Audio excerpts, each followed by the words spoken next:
It gladdens my heart to come and rub minds with the Prince of Nigeria. On behalf of President Bola Ahmed Tinubu, I wish to warmly welcome each and every one of you to this event. This event is about selling Nigeria. It is also about selling Africa. And Nigeria has never pretended that there is an alternative to building a structure that guarantees partnerships.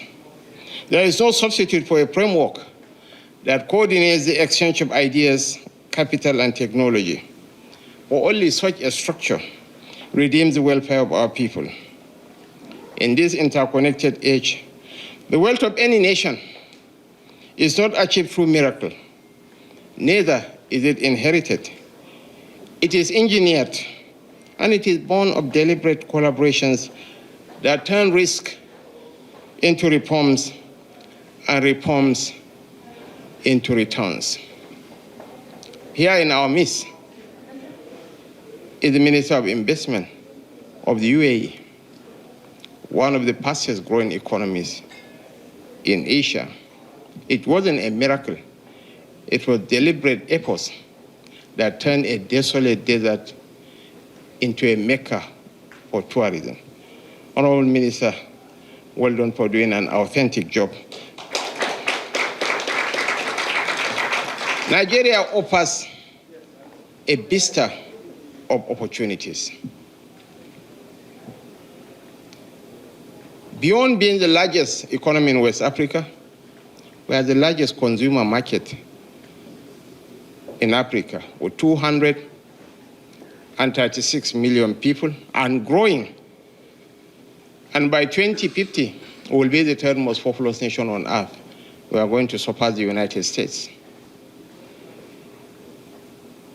And the beauty of the Nigerian nation is that our median age is 16.9, with 58% of our population below the age of 30. So the anticipated demographic bulge, we can turn them into demographic dividends, not the much peer demographic disaster that will consume all of us, no. I always cite the statement by comparing a global consultancy firm that said that by 2035, there will be 65 million global talent deficits. The United States, Russia, and Brazil will each suffer from 6 million talent deficits. And Nigeria is in a unique position to tap into these potentials. There are more English-speaking people in Nigeria than in India. And last year, India generated over $100 billion from BPO alone. And what was the highest we have ever earned from the process of oil?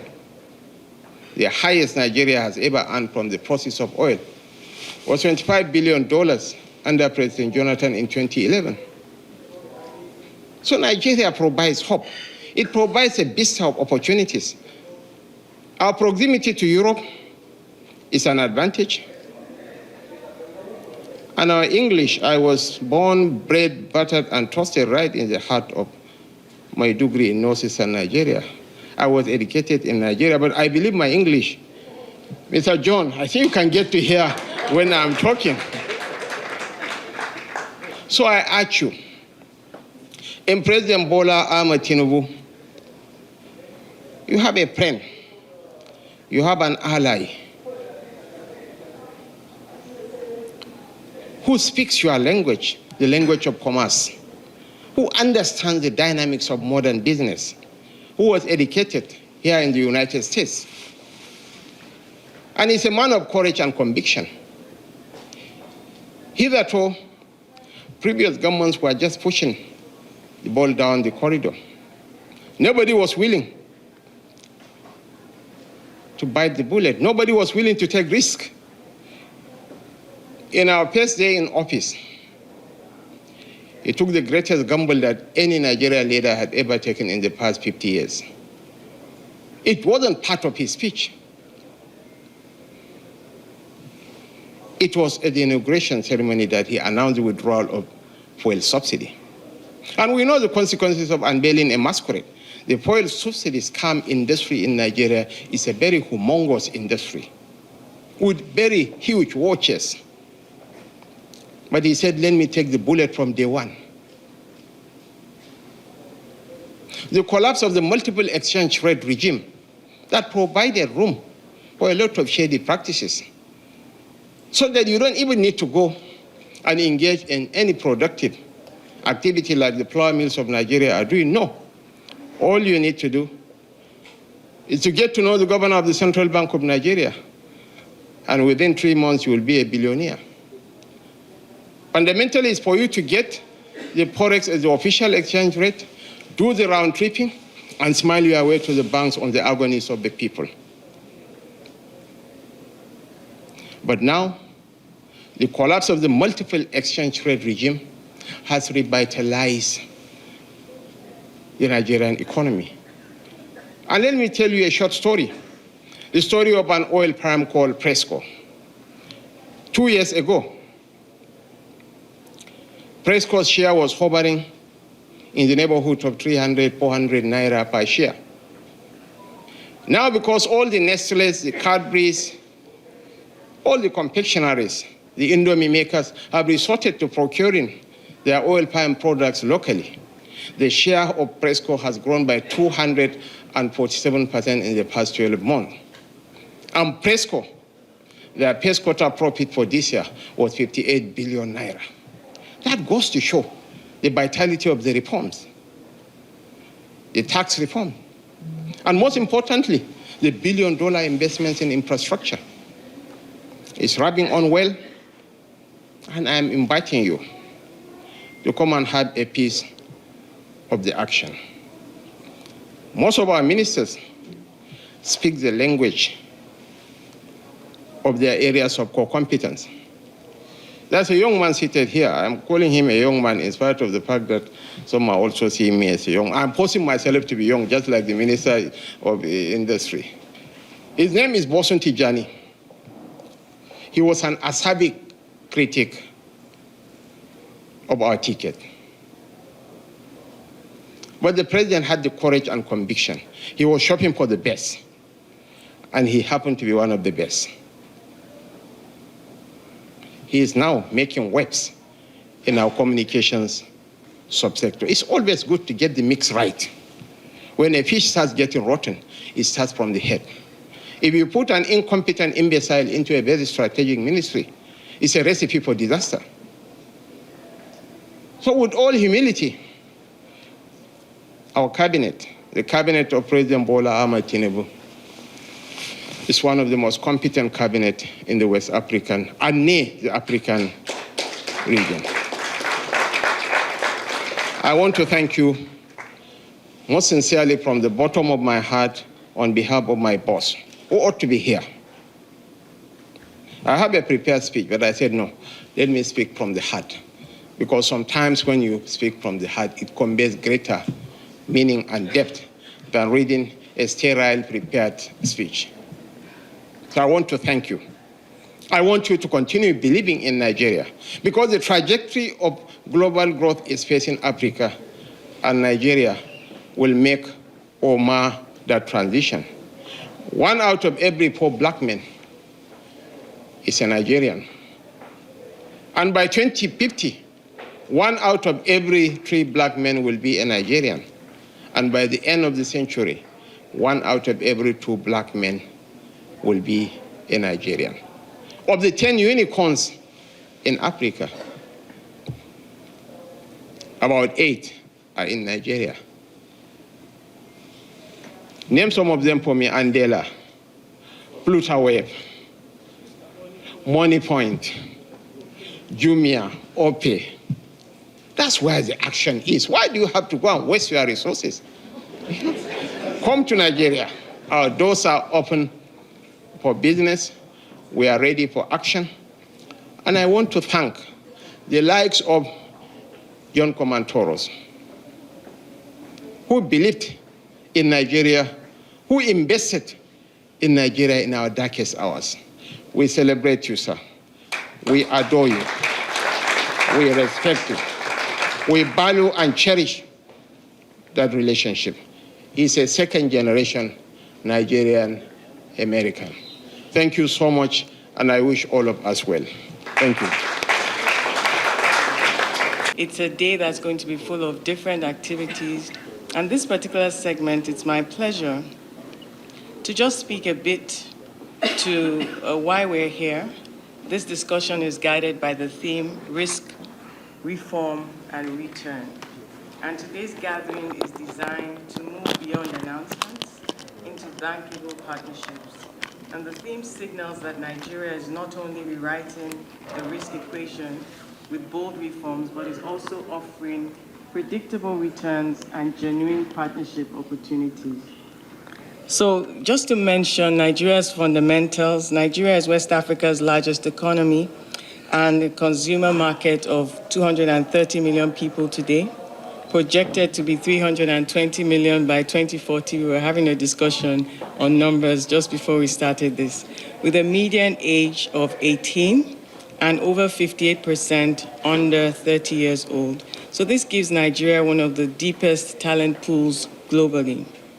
And we're also a natural hub for trade between Africa, the Americas, Asia, with 44 distinct natural resources. 5 of the 9 tech unicorns are of Nigerian extraction. We have the largest oil reserves in Africa and 210 trillion cubic feet of proven gas reserves. Now, these fundamentals are not just numbers. They are the foundation on which our reforms sit and the reasons that the reforms matter. Since mid-2023, under President Bola Ahmed Tinubu's Renewed Hope agenda, Nigeria has embarked on one of the boldest economic resets in its history. We unified our exchange rates, we removed fuel subsidies, modernized our tax and customs regimes, and strengthened fiscal oversights. We overhauled our trade and investment policies, and these include a full AfCFTA implementation, that's the African Continental Free Trade Area Agreement, a national single window project for trade facilitation, a new Investment and Securities Act, an upgraded PPP framework, and modernized bilateral investment treaties. Now, the impact is already visible. GDP growth is accelerating, external reserves are strengthening, inflation is moderating, and investors' commitments are rebounding. In April, Fitch upgraded Nigeria's sovereign ratings to B, which is stable, and Moody's lifted its issuer ratings to B3, stable also. Now, citing improved buffers and clear policy direction, which is important. Since then, these reforms began. There's been over about 50 billion in investment interest and announcements that have been tracked across key sectors. Now, this is not reform for reform's sake. It is a disciplined effort to create a transparent, rules-based, investor-friendly market, one that crowds in capital at scale, unlocks productivity, and positions Nigeria as the natural hub for the AfCFTA's $3.4 trillion market. Building on this momentum, Nigeria has introduced a new tax act to modernize and streamline our fiscal regime. But tax is just one part of a much larger picture. We have built a 4-pillar incentive framework designed to reduce investor risk, accelerate cash returns, and make Nigeria one of the most competitive destinations for capital in the global south. A simpler, predictable tax regime with clear capital allowances, R&D reductions, and export-linked rebates. Investors in priority sectors can now achieve faster break-even through 5% annual tax credits on qualifying capital expenditure, and we have the FIRS here represented with us. Special economic zones and export incentives, duty-free imports, rent concessions, rebates on non-oil export proceeds, and integrated logistics platforms that unlock working capital for exporters. Third, cross-border protections, updated bilateral investment treaties, investor promotion and protection agreements, structured repatriation pathways, and streamlined FX access, giving investors confidence that their capital and profits are protected. Fourth, financing and liquidity tools, sovereign and FDI co-financing, dedicated sector windows for creative, tech, agribusiness, and green manufacturing, and credit guarantee streams to lower borrowing costs and catalyze private lending. Together, these pillars show Nigeria is not just open for business.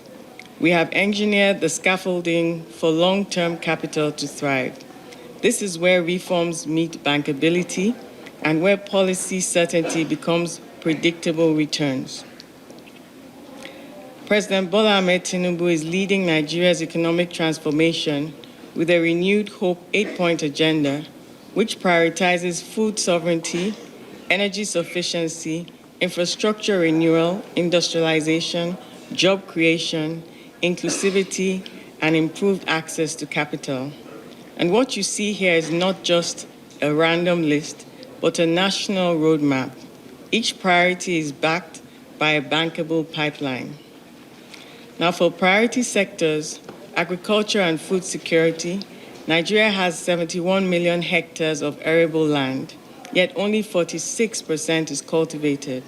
Our special agro-industrial zones are reducing post-harvest losses by up to 40% and linking farmers directly to processing and export hubs.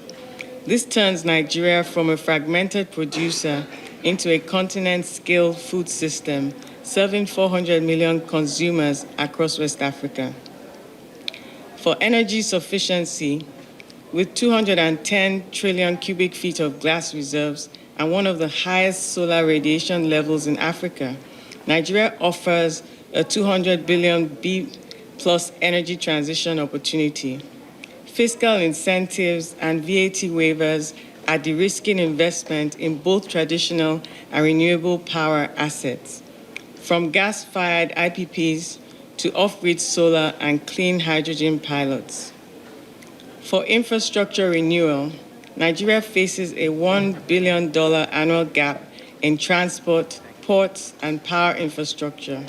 Through InfraCore and NSIA, we are blending sovereign and private finance to fund metro lines, dry ports, and industrial corridors, building the backbone of West African trade and creating long-term revenue streams for investors.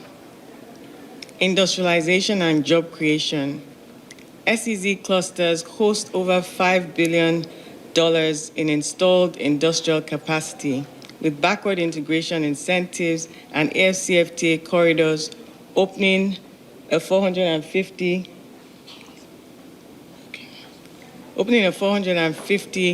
billion continental market. These reforms are transforming Nigeria into Africa's production floor and innovation hub. So for natural resources, and the Honorable Minister will speak about the critical minerals shortly, we have $700 billion worth of beneficiation and security regime.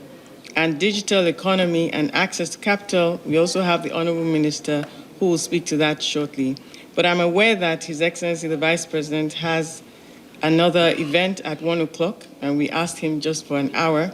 So I think that we'll pause at this point and let him make his comments. Then we'll come back into spotlight sectoring on two particular sectors, solid minerals and telecommunications and innovation and digital economy. Your Excellency, it's my singular honor to invite you to make your comments.